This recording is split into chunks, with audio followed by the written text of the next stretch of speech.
Assalamualaikum warahmatullahi wabarakatuh. Perkenalkan, nama saya Revi Zuranda, nomor BP 2001052044, dari kelas 1C D3 Teknik Telekomunikasi. Alasan saya membuat video kali ini yaitu untuk memenuhi ujian tengah semester mata kuliah Medan Elektromagnetik. Baiklah, pertama-tama saya akan menjelaskan tentang koordinat kartesian. Koordinat kartesian adalah merupakan salah satu cara untuk menunjukkan sebuah vektor. Vektor adalah sebuah besaran yang memiliki arah dan nilai ini dari tiga sumbu, yaitu sumbu X, sumbu Y, dan sumbu Z. Pada gambar 1.2 yang terdapat pada gambar, seperti contoh dengan gambar A, dapat melihat di mana letak bidang X, bidang. Kemudian pada gambar 1.2 yang B, terdapat melihat titik A dan titik B, yang mana titik Q dan titik P merupakan perpotongan antara sumbu X dan sumbu Y dan sumbu Z. Pada titik sumbu X bernilai 2 dan sumbu Z bernilai min 2, dan sumbu Y bernilai min 2 dan sumbu Z bernilai 1. Kemudian pada titik P, sumbu X bernilai 1, sumbu Y bernilai 2, dan sumbu Y bernilai 3. Kemudian pada 1.2 yang C, di sini menunjukkan sebuah elemen volume diferensial di mana volume dari persegi yaitu dx sama dengan x dan yz x yz. Kemudian saya jelaskan mengenai komponen vektor.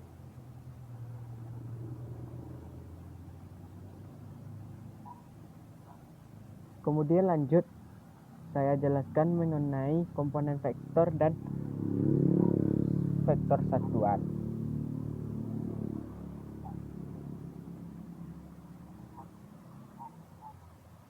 Komponen vektor dan vektor satuan.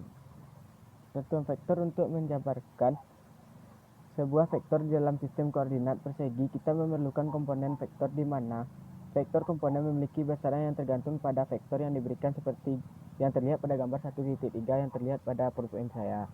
Yang lemah di sini terdapat sebuah vektor n yang dimana vektor yang dimana x, y, dan z merupakan komponen dari vektor u, maka vektor s sama dengan x faktor x ditambah vektor a ditambah vektor z. Kemudian pada gambar 1.3 yang di sini menunjukkan sebuah vektor satuan di mana vektor satuan merupakan suatu vektor yang besarnya sama dengan 1 dan berfungsi menunjukkan sebuah arah di dalam yang berfungsi untuk menunjukkan sebuah arah di dalam sebuah ruangan. Di dalam vektor satuan ini, a digunakan sebagai simbol satuan.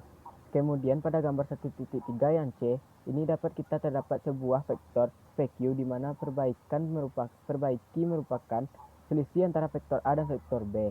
Maka di sini dicari bahwa 2 dikurang 1x ditambah min 2 dikurang y 2y ditambah 1 dikurang 3z sama dengan ax dikurang 4y dikurang 2z. Mencari sebuah vektor satuan hingga menggunakan rumus yang ini dan rumus yang min. Dan untuk lebih memahaminya lagi, berikut adalah contoh soal untuk mencari vektor satuan.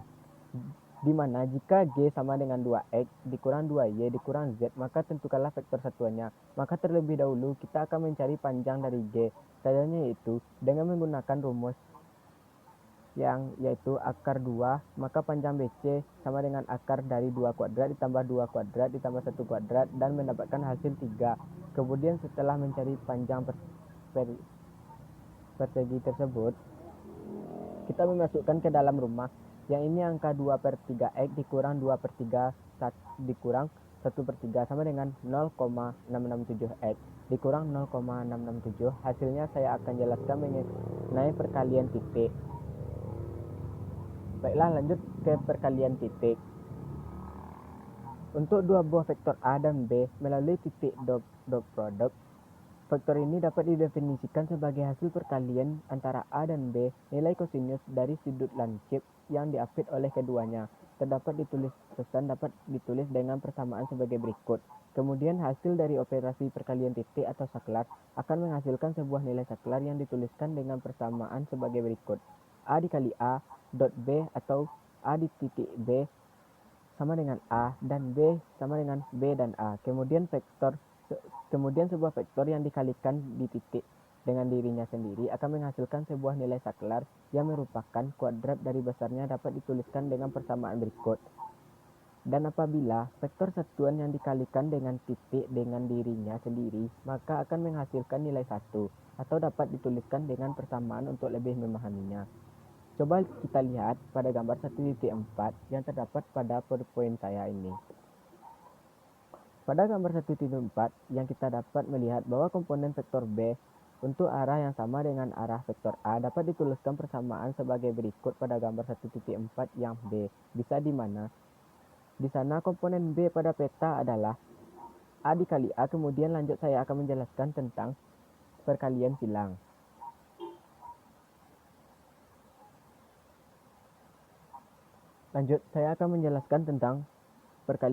Atau crossing product, atau dapat ditulis dengan silang B seperti ini, atau dapat disebut dengan A kelas B seperti yang terlihat pada gambar 1.5. Ini bahwa hasil silang A dan B sama dengan A kali B adalah sebuah vektor dengan besaran yang sama dengan hasil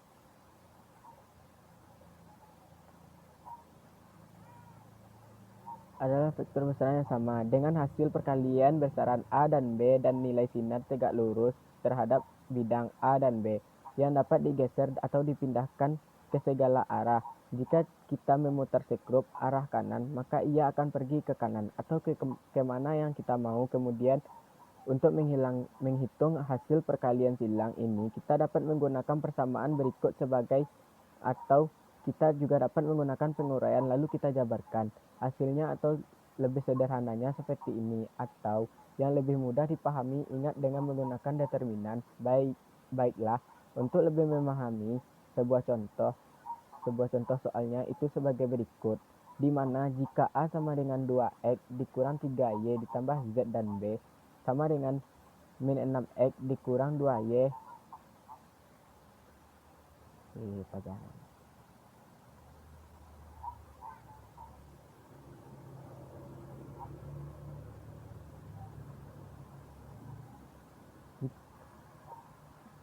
sama dengan min 6X dikurang 2Y ditambah 5HZ, maka cara mencarinya menggunakan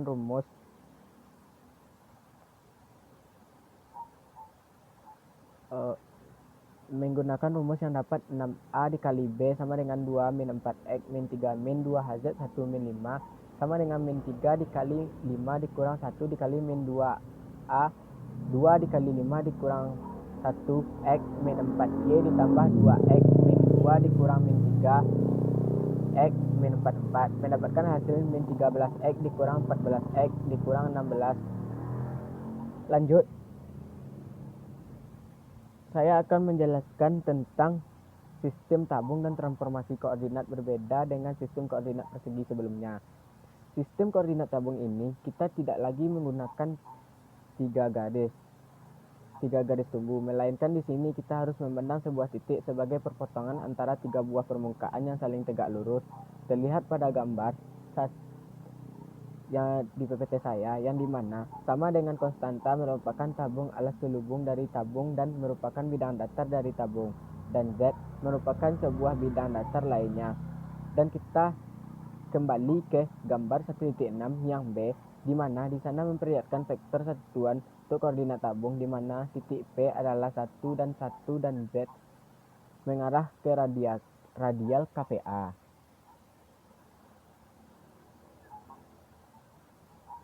Mengarah radio keluar dari pusat normal terhadap Y sama dengan 1, kemudian pertambahan nilai koordinat tapi terletak pada permukaan ρ sama dengan 1. Lalu gambar 1.6 ini menunjukkan sebuah satuan volume sistem koordinat tabung. Kemudian kita kembali ke 1.2 yang dimana di sini merupakan transformasi koordinat, yang mana di sini kita dapat melihat X sama dengan cos Pi sama dengan Pi sin harus sin Pi. Benda sama dengan dari sudut pandang sebaliknya. Di sini kita juga dapat menyatakan variabel tabung dalam bentuk X, Y, dan Z sebagai berikut. Sistem koordinat bola dan transformasi koordinat.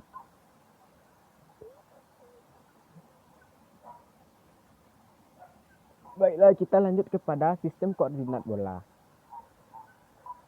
Coba kita perhatikan dulu pada gambar 1.8 yang A di sini memperlihatkan bahwa dapat mendefinisikan dari titik jarak dari titik pusat koordinat ke sembarang titik sebagai F dan permukaan R konstanta dari selubung sebuah bola. Ini kemudian variabel koordinat kedua adalah sudut theta yang terbentuk antara sumbu Z dan garis yang ditarik dari pusat ke titik yang dibicarakan. Kemudian variabel koordinat yang ketiga adalah sudut-sudut yang juga merupakan sudut-sudut sama dengan sudut yang ada pada tabung. Kemudian lanjut ke gambar B merupakan lihatkan bidang dari sudut.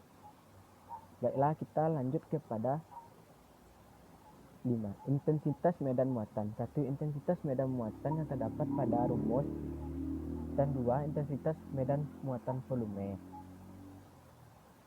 3. Intensitas medan muatan garis, yaitu dengan rumus E sama dengan PL per 2pi theta OP. 4. Intensitas medan muatan titik. Baiklah, hanya sampai di situ presentasi saya dapat saya sampaikan. Kalau ada kata-kata yang saya salah, tolong dimaafkan. Saya akhiri dengan wabillahi taufik wal hidayah. Wassalamualaikum warahmatullahi wabarakatuh.